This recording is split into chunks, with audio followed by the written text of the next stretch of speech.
Bonjour Ralph, Hey, salut Yann, comment ça va? ça va bien? Comment on peut pas bien se sentir quand c'est vendredi, hein Ah, Ralph? tu parles le vendredi, hein? Oui, non, c'est vrai. C'est une semaine courte qui a semblé quand même longue. Je ne sais pas pourquoi, là. Chaque fois que ça m'arrive, là, comme je suis plus fatigué, je pense que c'est comme tu commences la semaine en pensant, oh oui, ça va aller super vite. Puis quand ça va pas super vite, c'est comme, wow, la semaine est longue, tu sais. Qu'est-ce que tu veux? Ouais. Au moins, on a une fin de semaine pour se reposer. Ouais. Alors, j'ai le plaisir de présenter notre invité spécial pour la journée, Anjali Hall, qui est Bonjour, la Angélie. directrice de Salut! l'école Carrefour des Jeunes. Puis, je vais juste parler un peu, Anjali, de pourquoi je t'ai invité, tiens. D'accord. Tu veux que je parle ou tu vas parler? Je vais expliquer pourquoi Ah, je t'ai OK. invité. Parce Oui, que d'accord. moi, j'ai vu un coup de cœur, puis je pense que c'était même pendant le week-end que j'étais dans Team, puis je regardais, puis j'ai vu une notification au sujet d'une petite vidéo que tu avais créée. Puis j'aimerais la montrer à nos spectateurs avec ta permission. Aucun problème. OK. Puis la petite vidéo, j'ai trouvé ça bien parce que puis on va l'écouter ensemble, tiens. Alors, on va la retrouver dans, euh, mon, euh, dans mon Teams. Donc, équipe, puis je devrais l'avoir dans la mémoire. Ah, voilà. OK. Alors, il y a beaucoup de choses dans les publications de ton école, mais celui qui a attiré mon attention, c'est cette vidéo-ci. Puis j'espère que tout le monde va pouvoir l'entendre. Bonjour les amis, je vais vous lire un court livre sur les solides par Lise Charlesworth.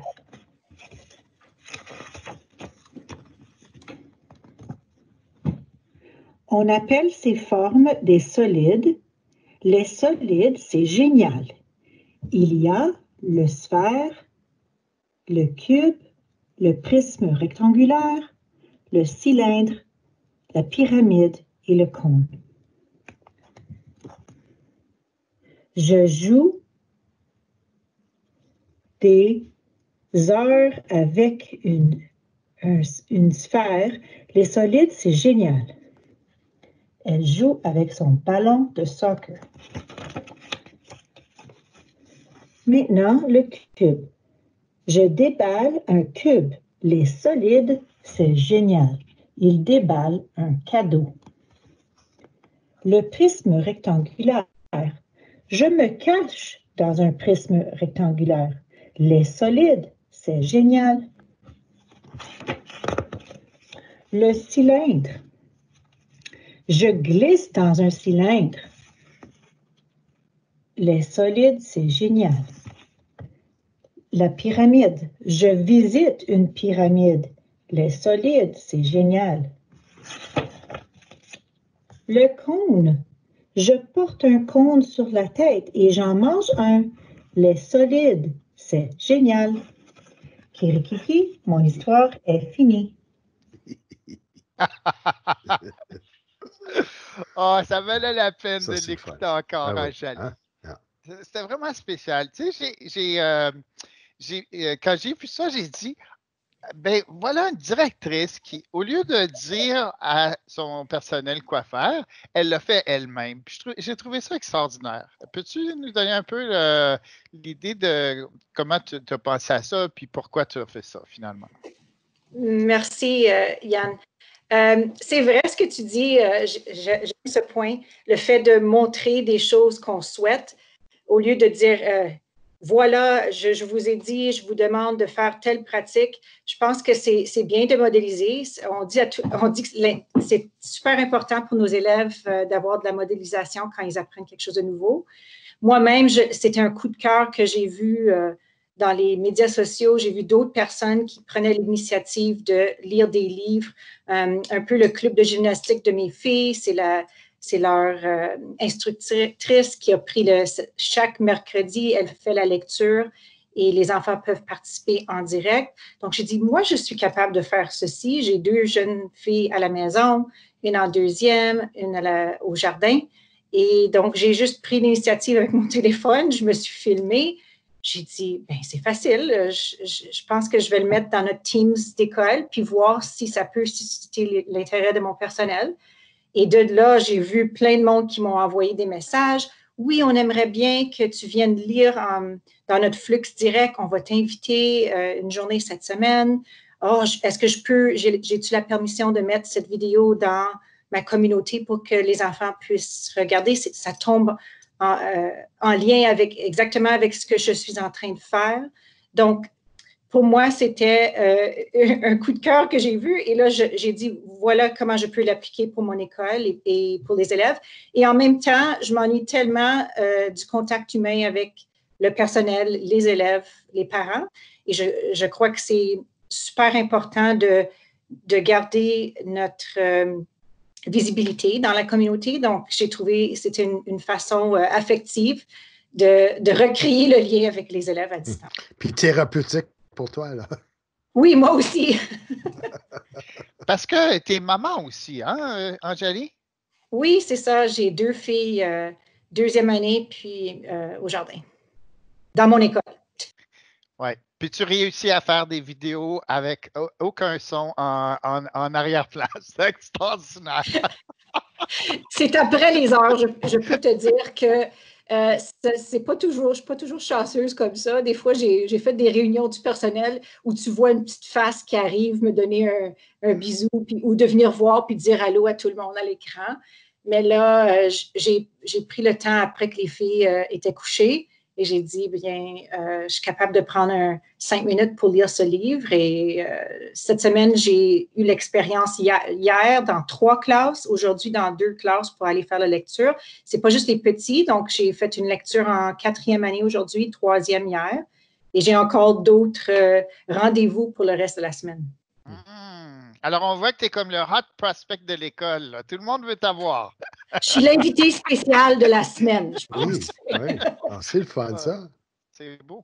Puis, qu'est-ce qui a changé dans l'utilisation de Teams? Parce qu'on parlait avant le début de l'émission du fait que la raison que moi j'ai découvert ta vidéo, c'est parce que j'étais venu à votre école, puis on avait lancé les profs en début d'année dans Teams.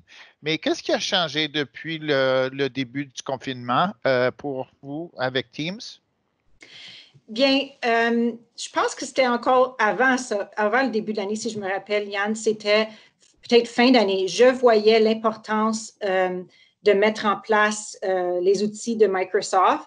Et en discutant avec toi, on avait trouvé une des journées pédagogiques, un moment pour toi de venir accompagner l'école, donner cette formation de Teams.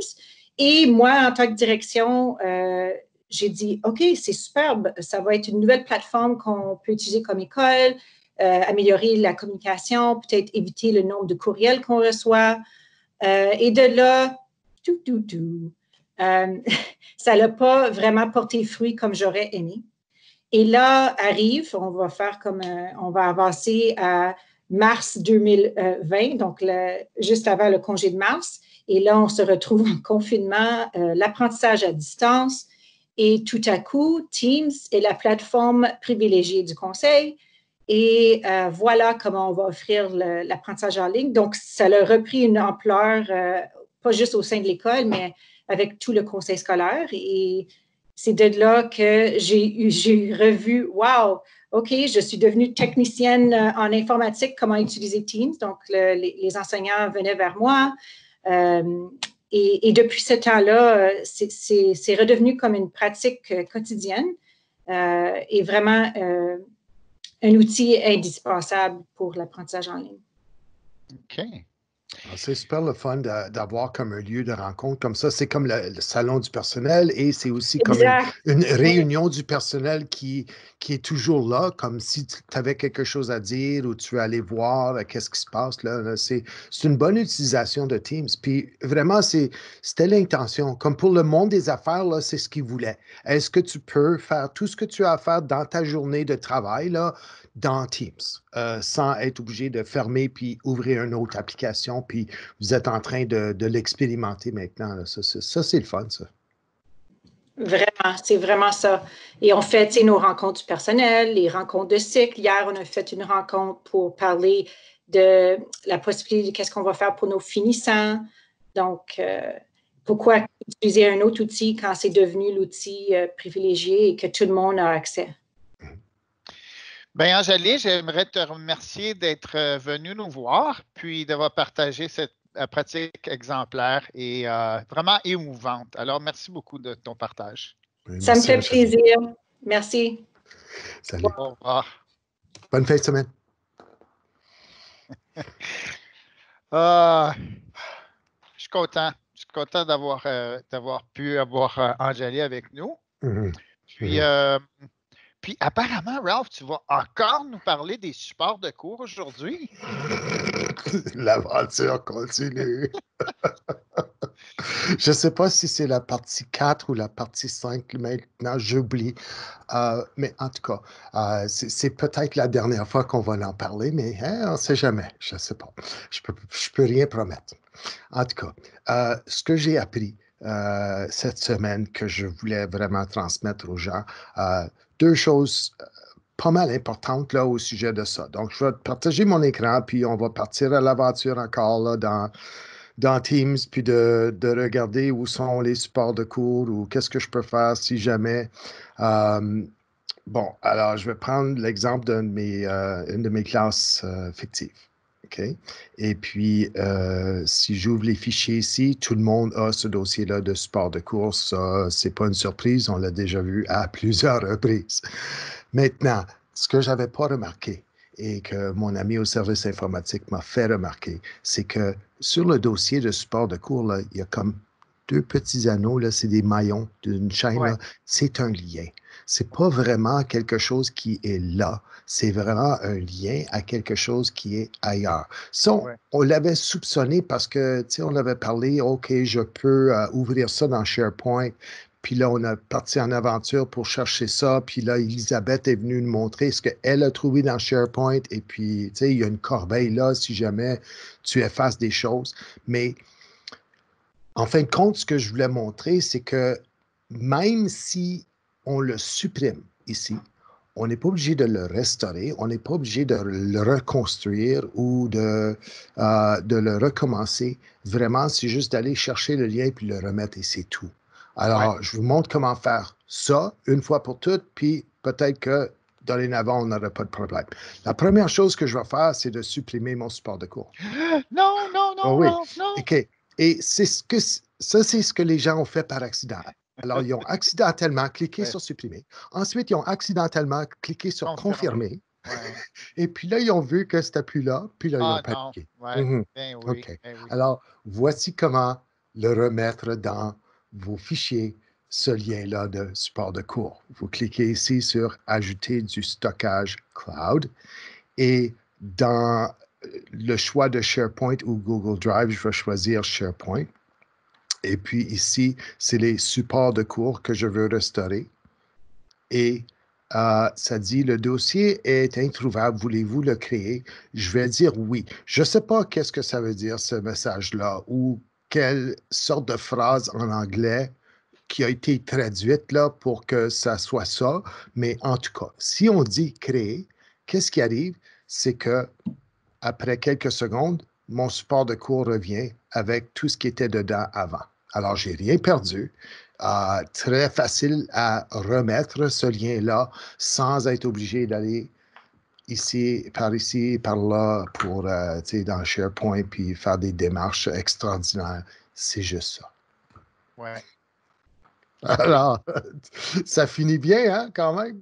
Ben oui, c'est bien. Puis là, est-ce que tu es en train de me promettre là, que c'est la dernière fois que tu vas parler des supports de cours? Je peux rien promettre. On va Très, peut-être découvrir très d'autres bonne choses. idée. Mais Ouais, bonne idée. c'est juste l'idée que c'est un lien. Et puis, les devoirs, là, même chose. Quand tu vas dans l'outil de devoirs, les devoirs qui sont affichés là, vraiment, c'est juste un lien.